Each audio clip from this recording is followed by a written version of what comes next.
сөз құрметті, ардақты, қадірлі деген мағынаны білдіреді.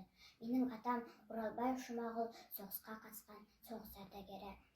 Ұлы Отан соғысы Кеңес одағының тарихындағы қасірет қана емес, теңдесі жоқ ерлігі мен қажыр-қайраты және бірлігінің дәлелі. Мен атамның қалта әмиянын, әскери билетін және бірнеше марапаттарын қолыма ұстап есіме аламын. Біздер үшін қан майданында соғысқан майдангерлерге тағзым етемін.